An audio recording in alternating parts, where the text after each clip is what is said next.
Hi, I'm Joe, a sensitivity educator and founder of Sensipath. Today I want to talk about the signs that show when it is crucial for highly sensitive people, or HSPs, to pause and rest. Most HSPs are so diligent that they keep pushing themselves until they almost reach a breaking point. As someone who scores highly on the HSP self-test myself, I've gone through a lot over the years, and I've learned that taking proper rest in certain situations is truly vital. This video is practical for any HSPs who are exhausted right now, so please use it as a checklist whenever you feel like you're reaching your limit. Number 1 is the tendency to look down. For me, after going through a painful breakup from a 6-year relationship and repeatedly changing jobs, I hit a point where everything just felt too overwhelming. It felt like nothing in my life was working out, and I honestly felt like I had no hope. During that time, I would walk outside to clear my head, but I was so overwhelmed and self-conscious about people seeing me, so I constantly kept my eyes on the ground. Even though I could have just looked up, my eyes kept drifting back down. Naturally, my posture began to slump into a hunchback. Interestingly, I really started looking exactly like one of those gloomy cartoon characters staring at the ground, just feeling down. And because I was always looking down, I naturally drifted into that tiny world, noticing every little thing on the ground. But whenever someone suddenly crossed in front of me, it would startle me, snapping me back into reality. If you are experiencing this, it's a clear sign that your energy is completely drained. Back then, my thought process was, I just didn't want anyone to see my face when walking past them. I also felt like I was always being judged by people. If somebody was laughing, I felt like they were laughing at me. That was how overly self-conscious I became. Eventually, when that deep, overwhelming phase finally settled and I recovered, I was able to walk with my head held high and my back straight. And when you consciously practice good posture, your mind actually starts to feel more positive. I'm half British Canadian and half Japanese, and in traditional Japanese philosophy, there's a concept called Shinshin Ichinyo, which means the mind and body are one. Your mind reflects in your body, and your body reflects in your mind. This is also scientifically proven as embodied cognition. So your posture and where you're looking serves as an honest indicator of how overwhelmed your nervous system is. If you find yourself unconsciously looking down, it's an SOS from your brain saying, please no more stimulation. Before you try to force yourself to look up or stay positive, please first give yourself permission to rest. Then once your energy returns, you can try walking with your back slightly straightened. Simply adjusting your posture can ground your mind and ease the anxiety of being watched.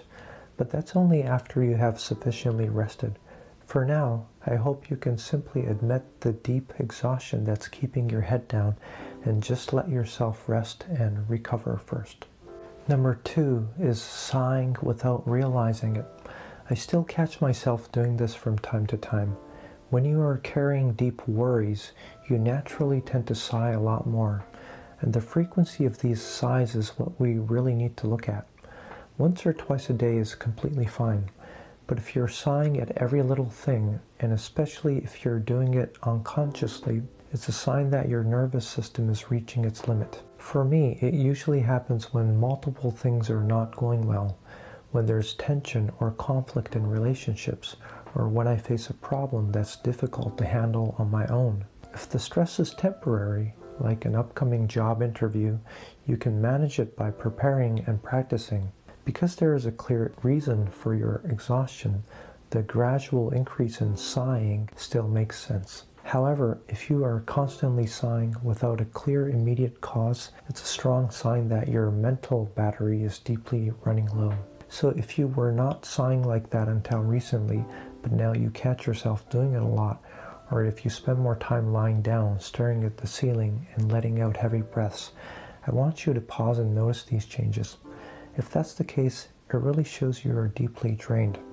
Naturally, the next thing to consider is whether there is any way to change the environment you're in, or if you can eliminate the root cause of this anxiety. But precisely because you're feeling so cornered right now, You have every right to ask, can I just step away? Can I remove the issue entirely? So I really hope you can give yourself permission to keep these options on the table. So please remember, facing a difficult problem head-on is not the only way. It's great if you can face it and solve it. But if the stress builds up to the point where your mind starts to break, we must accept that we've reached our limit. Once you acknowledge that limit, the best thing you can do is gently guide yourself towards stepping back and getting the rest that you need. Number 3 is the mirror feedback, looking at your face and realizing, I look exhausted. We all look in the mirror at least once a day to groom ourselves, but because we see our faces every day, it's hard to notice subtle changes. We might notice if we lose or gain a lot of weight, but usually we only notice surface level things like, my hairstyle isn't working today, or I have a new pimple, and that's about it. But if you look in the mirror and realize you look drastically exhausted and worn out, it can be a scary wake-up call to how far you are at your limit. I remember looking drastically exhausted and worn out back when I was working as an international conference coordinator early in my career.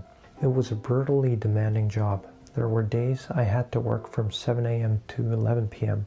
As I kept pushing through, my appearance just kept deteriorating. It wasn't about gaining or losing weight. It was more of a frail, unhealthy look. My dark circles were severe, and my facial expression felt completely off. Normally when you smile, your whole face lights up, but my eyes were completely lifeless. I was basically running on empty. When you get to that point, you'd think you would ask yourself, is something wrong with me? But because you get used to seeing that face every day, you just brush it off as normal. That is why the perspective of others becomes an invaluable mirror. When someone says, you look haggard lately, or are you okay? Take it as an honest proof that you are at your limit. I recommend practicing looking at yourself through those same objective eyes. First thing in the morning, check your reflection and consciously ask, do I look okay today, or do I look a bit drained? By doing this, you'll gradually get a better feel for your own internal exhaustion levels. So take a moment later today to step in front of the mirror. If you see those signs reflecting back at you, take it as a clear sign that you truly need to rest right now.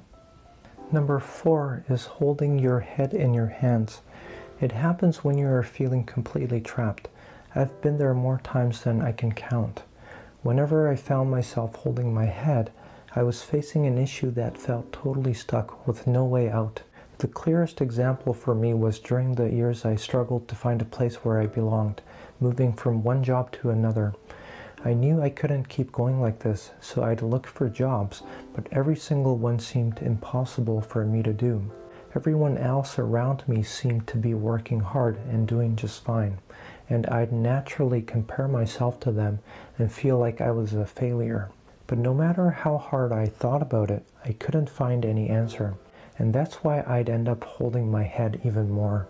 But through that process, I gradually shifted my perspectives on how to improve my situation. Instead of trying to find the perfect job, I decided to simply experience different work environments. I realized it was impossible to know without trying, so I reassured myself that changing jobs was a perfectly natural part of the process. So I signed up with a temporary staffing agency and took on various short-term assignments. I worked as a cleaner, kitchen staff, construction worker, retail clerk, and an IT bilingual translator.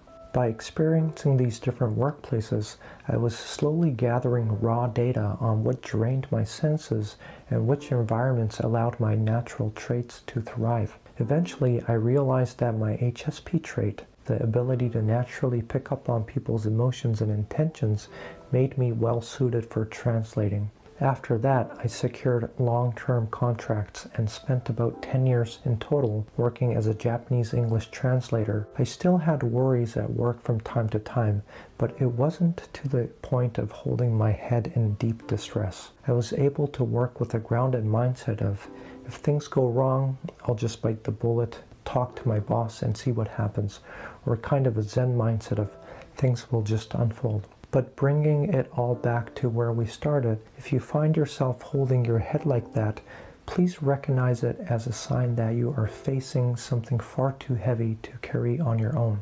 The most recent time I held my head like that was when I decided to leave the corporate world after 10 years of translation work. The trigger was being told to take on a heavy management role with forced overtime, and if I didn't accept, my contract would be terminated. At that point, I was already at my limit.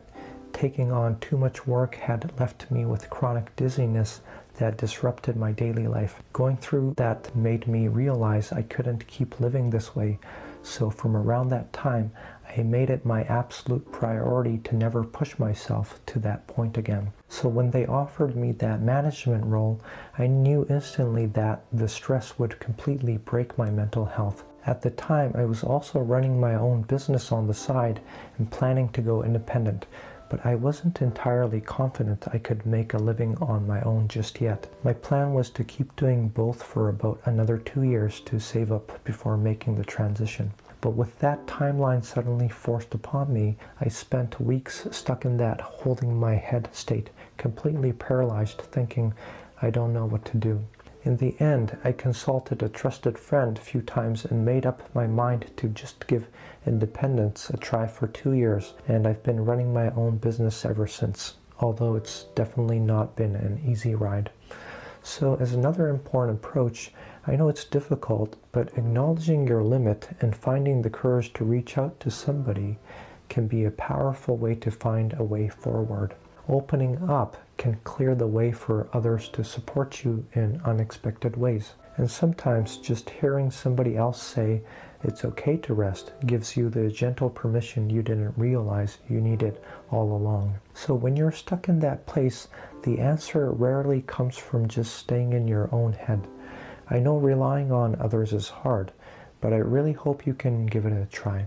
Even professional counseling can be a great option, as just letting out even a bit of what you're feeling helps untangle your thoughts. Online services are quite affordable these days too. So I really hope you can just keep in mind not to try and carry everything all by yourself.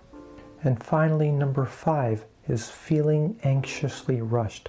That uncomfortable restlessness where you just can't sit still. When we feel anxious or lonely, a part of our brain called the amygdala triggers our natural survival mode. It basically tells your body you are in danger, do something right now. Especially for highly sensitive people, this process releases a higher rush of stress hormones. Your heart rate goes up, and the physical alert gets translated into your mind as a strange, overwhelming sense of urgency.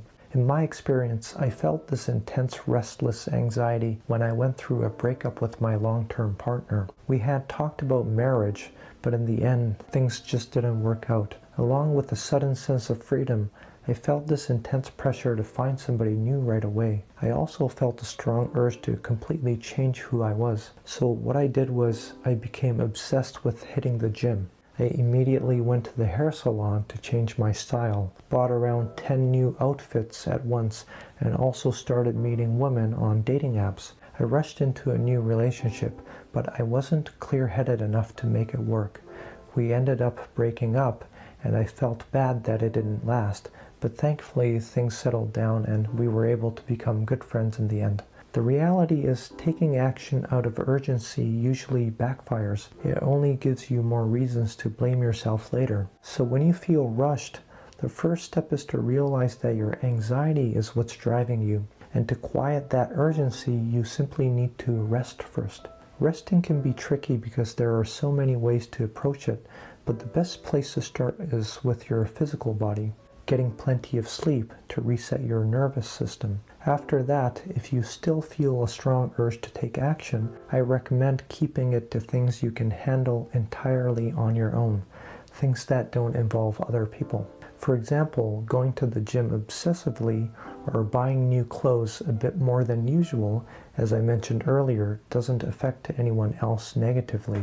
But as you can guess, using dating apps and rushing into a relationship with somebody is much more likely to cause unnecessary drama. So it's vital to set boundaries on your actions and slowly calm your anxious mind. By going through this process of self-regulation, your mind will eventually settle and you will look back and realize, I'm so glad I didn't let that urgency rush me into anything. So if you are feeling rushed now and feeling an intense urge to act, it's completely okay to do something to soothe that anxiety. Just make sure to keep it within the limits of your own responsibility, just within what you can personally handle. Today, I talked about signs that show when it's crucial for highly sensitive people, HSPs, to pause and rest. Here on Sensipath, I share practical insights specifically tailored towards people with high sensitivity. It's based on science and psychology to help you navigate life with your sensitivity. If you found this video helpful, I'd be happy if you stay connected. That's all for today. This was Joe from Sensipath.